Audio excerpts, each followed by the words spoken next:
Good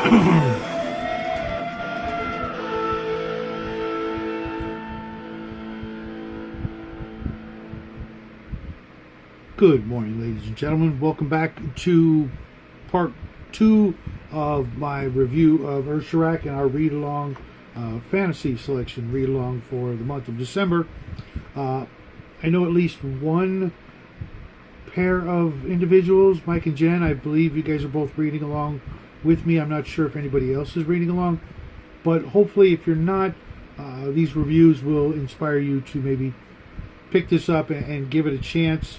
I've actually held off on reading it too fast because of, well, one, to be honest, I got sucked into Battlestar Galactica, and so I'm reading more of that. I'm almost halfway done with that book, and I'll be reviewing that starting on Monday, I believe, because it's now Friday, and I don't really do these on the weekend. And I kind of wanted to savor this and enjoy it as much as possible, even though I'm not going to lie, the writing isn't top-notch, maybe 6 out of 10 so far. It's not bad, but it's just not great yet. Maybe it needs a little time to pick up.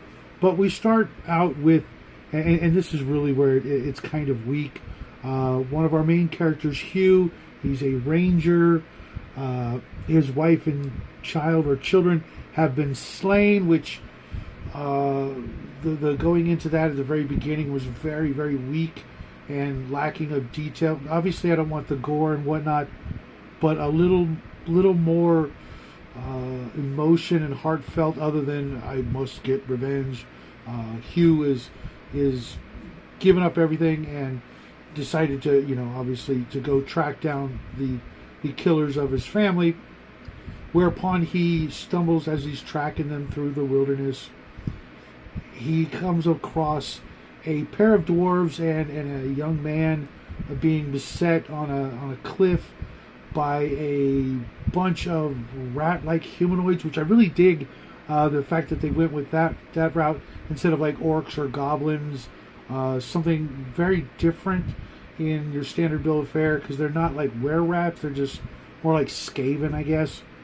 And Hugh comes in and helps defeat the ratlings. A couple of them get away, like 3 of them get away, and he really wants to go chase them down because they're responsible for killing his family, which you can't blame him. But the dwarves say, hey, no, this kid, he's really important. He's been bitten by one of them. We got to get him to medical care or he's going to die, and you got to help, kind of thing. And then I believe a unicorn that turns out to actually be a wizard in polymorph shape, which I thought that was cool, that they're already showing some magic and that the wizard can do some stuff besides just light up his staff in Moria.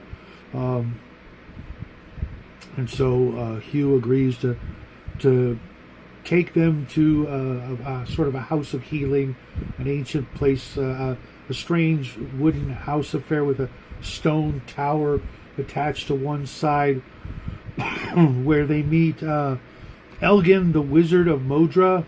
Modra is his little domicile that I just described, and he meets all the other characters that are going to be part of the fellowship to do the things, and I'll get into the things in just a minute, but I want to go over the list of the twin dwarves are Urban and Evrock, the elf maiden Gwyn, the creature Ula, which is like a furry from the book The Furries.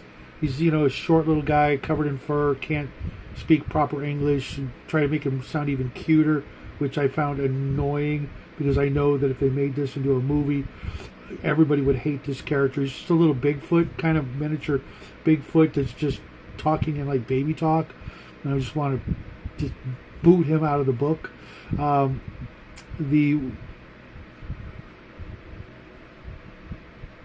The Amazon warrior Zira and a couple other people that will show up later or mentioned here on the thing I'm looking at. But Elwan is the boy. He's actually the elven heir to the Elven Empire, and he's got his magic sword, but he couldn't use it to defeat the rat things because he's new at it. But he and his ancestral enemy, Torgon, I think it is. Yeah, Torgon. They're both destined to fight this big battle over the elven artifact, the Crown Helm, which I've stolen and used before many a times because I thought that was an awesome. It's a helm, but it's a crown. Got to wear it into war as well as from the throne kind of idea. And they're destined to fight this big fight. And but before they do that, it's revealed to Hugh that the people or the person responsible for the Ratman attack is actually Gorta the Witch, which I thought was just the dumbest name for a witch. Gorta. It's just like, really? You named your daughter Gorta? What are you new? Come on, she's gonna grow up to be a witch. You give her a name like that. Anyways, and he agrees to do certain things, but as soon as they get to the witch, he demands the killing blow. You know, very, very D&D fighterly kind of thing. I've known many characters that demand, only if I get to kill it, you guys can help, but I get the killing blow. Nobody can determine that in a game. But anyways, he wants the honor, the revenge on Gorta for killing his family.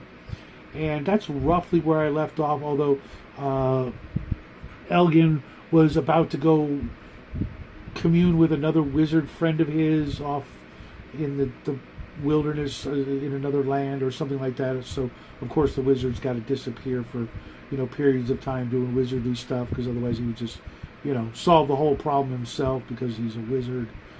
But that's where I left off. Don't get me wrong, there's some things about it I like. I really like the elven girl Gwyn. She seems like she's going to be fun. They haven't actually met the Amazon warrior yet. I really enjoyed her the first time around. Even Elwan is kind of a, just look at the cover. He's a freaking fantasy version of Luke Skywalker. Elf kid, magic sword.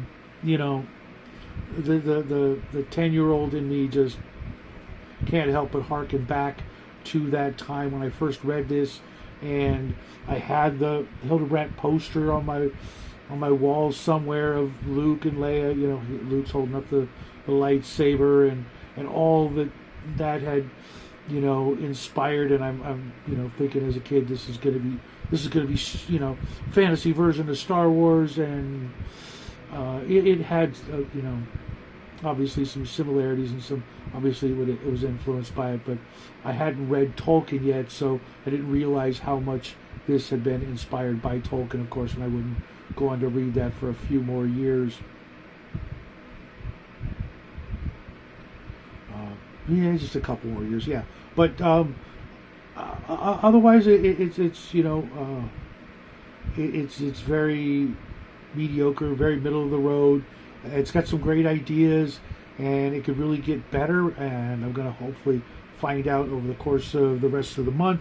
I'd love to hear what Mike and Jen have to say about it, as well as anybody else who's read it or who's reading it and has gotten this far. No spoilers yet, because we want to wait and enjoy this as much as we can over the course of the month. Just a reminder, reading, not only is it fundamental, but it's fun. I'm enjoying the hell out of it. With my new glasses, I found I can actually read a bit longer.